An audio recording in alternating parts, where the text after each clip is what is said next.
When Elliot Hawthorne inherits a fortune from a long-lost relative, he thinks he's won the lottery, until he discovers every previous heir met a mysterious, untimely death.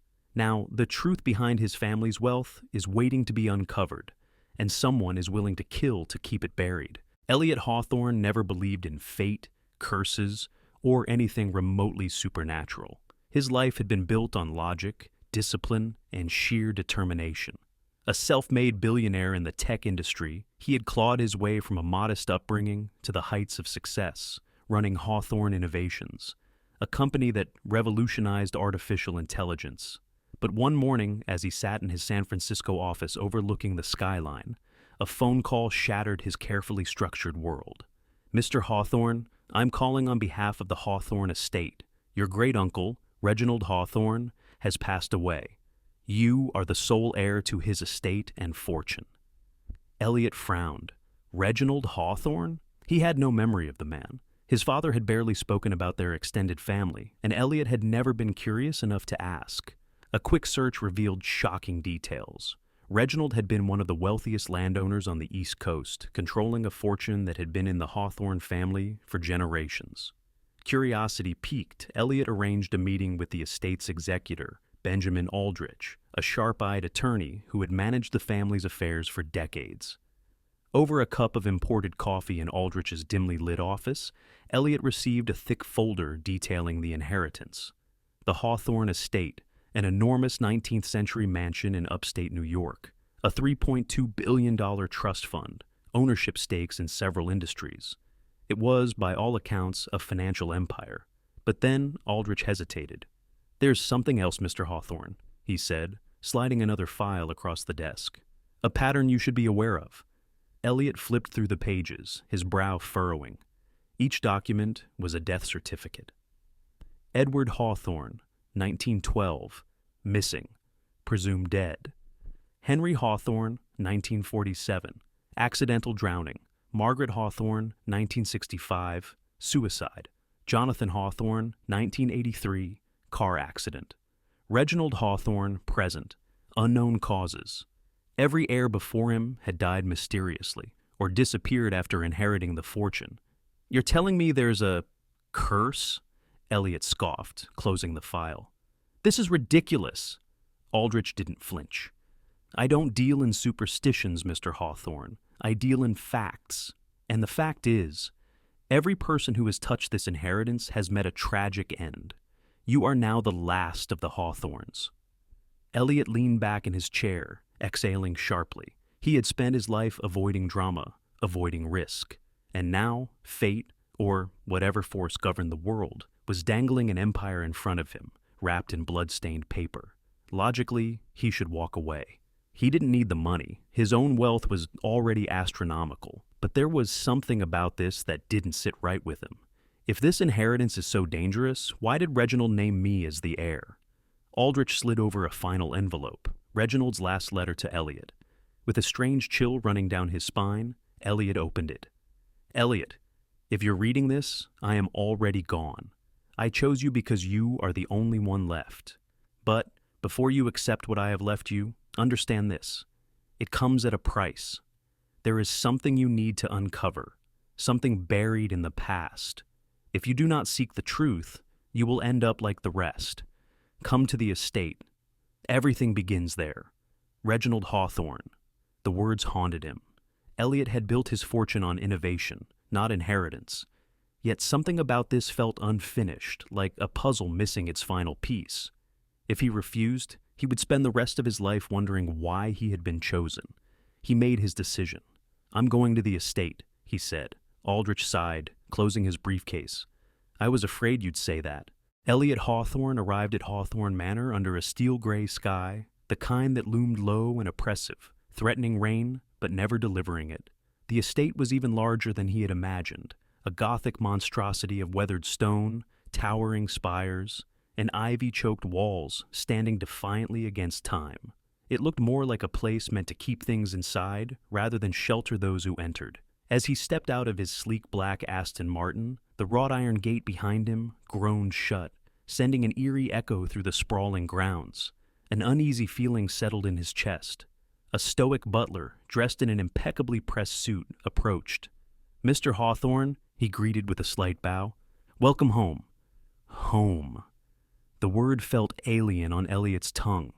The butler introduced himself as James Caldwell, the head of staff who had served Reginald Hawthorne for over 30 years. He led Elliot through the grand entrance, a cavernous foyer with marble floors, gilded chandeliers, and portraits of long-dead Hawthornes staring down at him with hollow eyes. The house had the oppressive weight of unspoken stories, each hallway brimming with secrets. "Your uncle's study has been left untouched," James said, leading Elliot down a dimly lit corridor. He spent most of his final days there. Elliot hesitated as he stepped into Reginald's study. The air was thick with the scent of old books, ink, and something faintly metallic. The massive mahogany desk sat untouched, papers stacked in neat, deliberate piles. A fireplace remained unlit, its shadows stretching unnaturally long across the room. A single object stood out, a black leather ledger, its worn cover marked with the Hawthorne crest. Elliot flipped it open and froze. The pages contained handwritten records of transactions dating back over a century, land acquisitions, business deals, and large, untraceable sums of money flowing in and out. But the further he read, the more unsettling it became. There were entries marked with red ink, listing payments to individuals with no recorded services rendered. Some were followed by a single chilling word: settled. Elliot's stomach twisted. These weren't business deals. These were hush payments. He flipped to the most recent page and saw Reginald's final entry, dated just a week before his death. "The past cannot be buried forever. The truth must come to light, no matter the cost." A cold gust of wind slithered through the room, making the chandelier above him sway. Then, a whisper. Elliot spun around, heart hammering. Nothing. The study was empty, yet he could have sworn he had heard someone breathing. James appeared at the doorway, his expression unreadable. "Is everything all right, sir?" Elliot hesitated, then nodded. "Just trying to take it all in." James stepped further inside, his tone quieter. "If I may, sir, you should leave." Elliot frowned.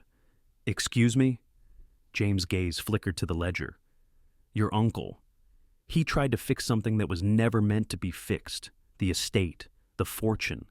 It's not cursed, Mr. Hawthorne. It's tainted. Blood was spilled to create it." A heavy silence fell between them. Elliot didn't believe in ghosts, but the weight of history and buried sins felt more tangible than any phantom. His phone buzzed, pulling him from his thoughts. A message from an unknown number. "If you want to live, leave the estate now. Stop asking questions." Elliot's grip tightened around his phone. He had come here for answers, and now someone clearly didn't want him to find them, which meant he had to keep looking. Elliot Hawthorne had always been a man of logic, but logic alone couldn't explain the unease curling around his spine. The more he dug into the Hawthorne fortune, the more the pieces refused to fit into anything ordinary. Someone, perhaps multiple people, did not want him uncovering the past. But Elliot had never been the type to walk away from a challenge. Armed with Reginald's ledger, he pored over the records deep into the night, tracing every transaction, every settled payment. Some of the largest sums seemed connected to a place he had never heard of before, Blackridge Hollow. A quick search turned up almost nothing. Just a small, abandoned mining town in upstate New York, long forgotten by history. But what caught his attention was the year 1913, listed multiple times in Reginald's notes, often paired with one word: redemption. Something happened in Blackridge Hollow over a century ago. Something his ancestors were willing to pay fortunes to keep buried. Elliot decided it was time to see for himself. The town that time. Erase the drive to Blackridge Hollow took nearly 4 hours. The deeper he went into the countryside, the fewer signs of life he saw. The last 20 miles had no cell service, and the roads turned from asphalt to cracked dirt paths. By the time he reached the town, the sun was setting, bathing the abandoned buildings in an eerie, rust-colored glow. Nature had begun reclaiming what man had left behind. Vines crept up the skeletal remains of what were once homes. Rusted mining equipment lay scattered like forgotten relics, and the remnants of a railway line disappeared into the dense forest beyond. Elliot stepped out of his car, scanning the desolation. Something about the place felt wrong. not just abandoned, but erased. The wind carried the faint echo of voices, but there was no one around, just the whispering trees and the distant creak of something unsettled. He followed the dirt road until he reached the remnants of a mining entrance, the wooden frame barely holding together.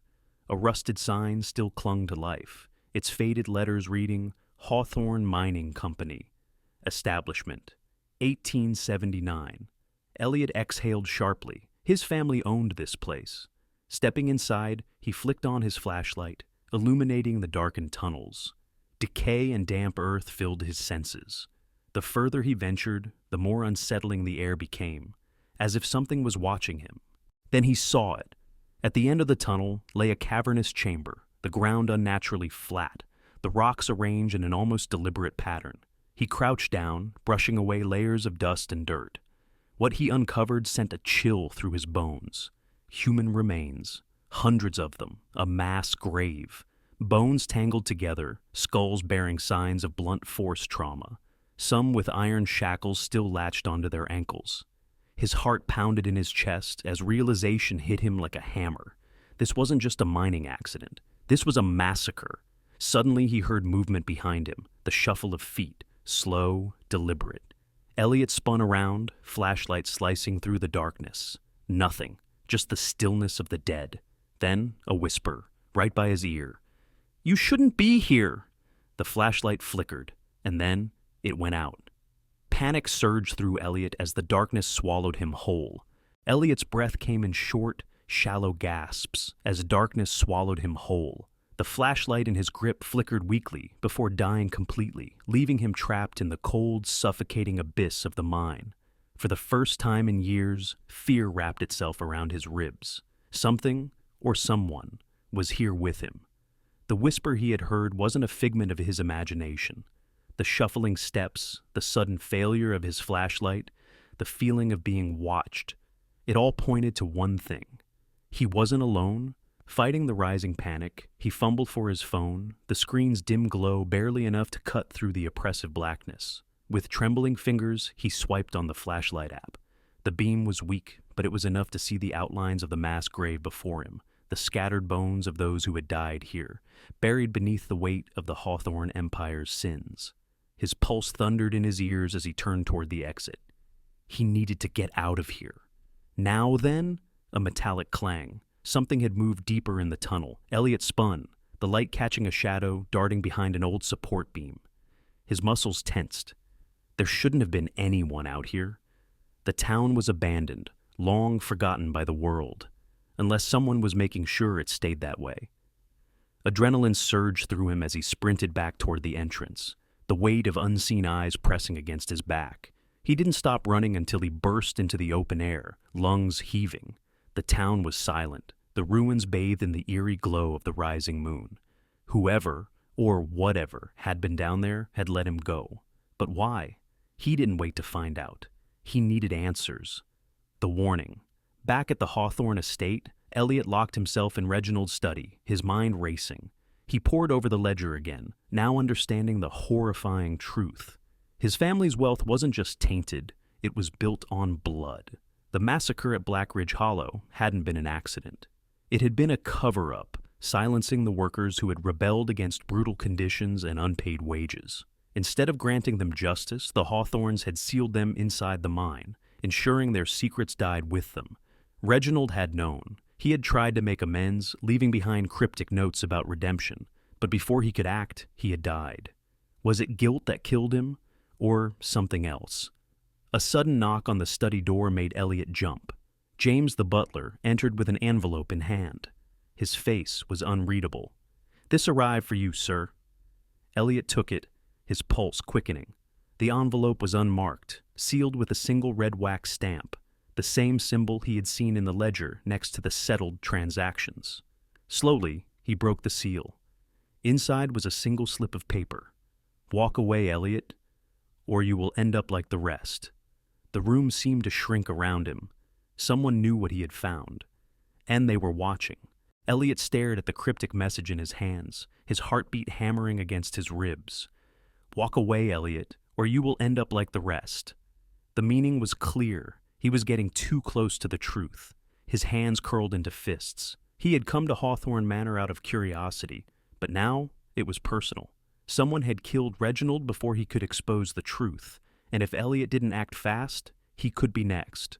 But the real question was, who was behind this? Had it been a lone individual protecting their own wealth and power? Or was this an entire system built to keep the truth buried forever? There was only one way to find out. The Last Testament determined. Elliot pulled out Reginald's private journals, flipping through the pages with a growing sense of urgency. Among the elegant script and scribbled thoughts, one entry stood out. "I have set things in motion. The money was never ours to keep. The debt must be paid." There was a note attached. "If anything happens to me, the documents are hidden in the place where the dead still whisper." Elliot's breath caught. He knew exactly where that was, the mine, the descent into darkness. Armed with a gun and a satchel to collect evidence, Elliot drove back to Blackridge Hollow, every nerve on edge. The road was emptier than before, the night pressing in like a predator waiting for its moment to strike. When he arrived, the mining entrance stood before him like the gaping mouth of a beast. He hesitated only for a second before stepping inside. With each step deeper into the mine, the weight of history pressed against his chest. The bones of the forgotten workers still lay undisturbed, their deaths unatoned. Elliot reached the chamber where he had first discovered the mass grave. This time, he knew what to look for. At the far end of the cavern, behind a collapsed support beam, he found a locked steel box, its surface rusted with age but still intact. He pried it open. Inside were Reginald's missing documents, bank statements, ledgers, letters from Hawthorne lawyers. And most damning of all, a signed confession from the Hawthorne family, admitting to the massacre, the bribes to officials, and the decades of cover-ups. Elliot let out a shaky breath. This was it, the smoking gun. Then, footsteps. He turned just in time to see a figure emerge from the darkness. James, the butler. Except now, his usually composed face was twisted in cold calculation, and in his gloved hand, he held a silenced pistol. The truth revealed. "I told you to walk away," James said, his voice calm. "You should have listened." Elliot's mind raced. James had known everything. "You're part of this," Elliot accused, gripping the documents. "You killed Reginald, didn't you?" James gave a slow nod. Reginald was a fool. He thought the world would reward his guilt. But this family survives because it knows when to let things stay buried. "You think you can just kill me and hide this again?" Elliot challenged, his muscles tensing. James sighed. "No, Elliot, I don't think. I know." The gun fired. Elliot dove, rolling behind the mining cart, as the bullet shattered the rock behind him. He reached for his own gun. Bang! Another shot barely missed him. He returned fire, forcing James to duck for cover. Breath ragged, Elliot spotted something, the rusted support beams overhead, barely holding the chamber together. One good shot. That's all he needed. Taking a deep breath, he aimed and fired at the beam. The gunshot echoed like thunder. The structure gave way. Rocks and debris crashed down, sealing James beneath an avalanche of rubble. Dust filled the cavern. Silence followed.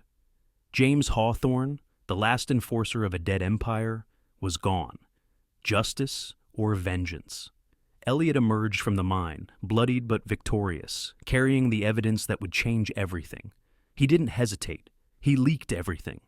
The confessions, the ledgers, the bank transactions. The media storm was instantaneous. Hawthorne Industries collapsed overnight. Former executives were arrested. A congressional investigation was launched. The ghosts of Blackridge Hollow had finally found their justice. Elliot lost the fortune, the estate, the power his family had built over centuries. But he gained something far more valuable, his conscience. As he walked away from Hawthorne Manor for the last time, he knew he had broken the curse, not by running, but by facing the past and choosing to make things right.